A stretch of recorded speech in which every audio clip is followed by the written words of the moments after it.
Who are you and what is your connection to the Out of Cambridge study?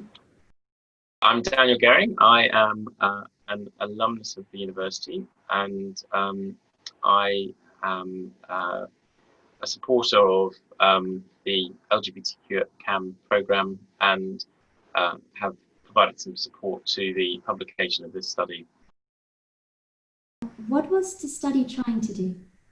The study was really a kind of kicking off quick initial set of findings through talking to a relatively focused group of people about their experiences within the university, and in particular in relation to disclosure.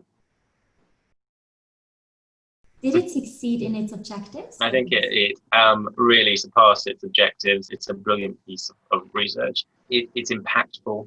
It really does do what we wanted to do, which was to kickstart research in this area, and also more generally discussions both within the university and beyond. Why is the Out of Cambridge study important? It really does act as a catalyst for conversations about LGBTQ within the university. I think I've already seen at first hand how it's been impactful, partly through you, Elisabeth, coming into my own business. The interactions we had there were great. They people were very interested in the position at Cambridge, but they were also very interested in the application of this thinking to our own business community, and indeed the communities of our clients and other people we work with. Has it made a difference at Cambridge?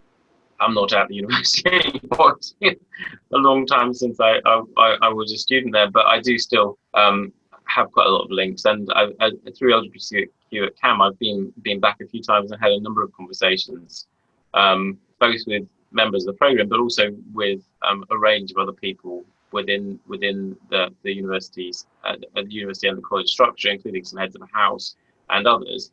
And I think the fact that the report was sent to all heads of house, to a range of other significant decision makers, really has driven a discussion about this within the university at a sort of strategic level, and it definitely has resulted in conversations being had about its broader application, of some of the principles, and some of the findings which were so sort of elegantly laid out in the document to the university more broadly than just the sociology department.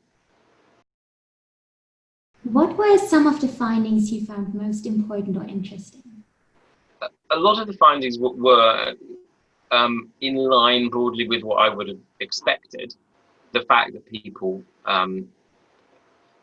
feel that it's so important to be able to disclose, and to be able to disclose in a safe way, reinforces my thinking about this.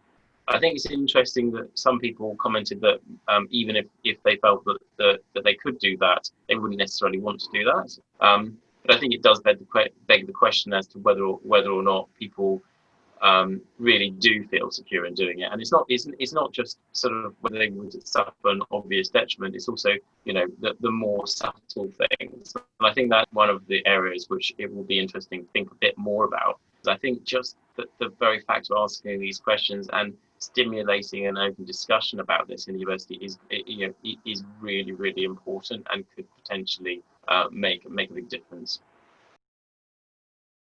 What are things you think have been left out or underemphasized? It was an initial piece of research to kickstart some thinking and in this area, and some discussion in this area. So no, I think it's past what we hoped it would do, and covered much more than what we expected. That said, it was a piece of research which was done over a limited time period with limited resources, and I am very, very excited to know that, Elisabeth, you're going to be continuing this research through the course of your PhD, and I'm really happy that Travers Smith, where I work, has been able to help in some way in making that happen. And I'm also grateful to the university as well for helping support that. And it's going to be a case of more and deeper rather than, you know, anything fundamentally different to where we started from.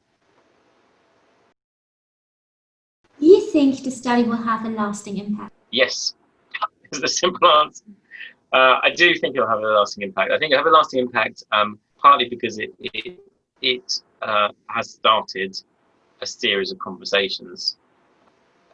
And I guess that probably is the most important thing that it's done. But it's also an incredibly useful tool which we're using when we're having conversations external to the university and indeed within the university, but with people who, you know, perhaps aren't so familiar with these ideas. It has a really important role to play within that broader program, which is already beginning to show real benefits for the whole of the university, not just the LGBTQ community.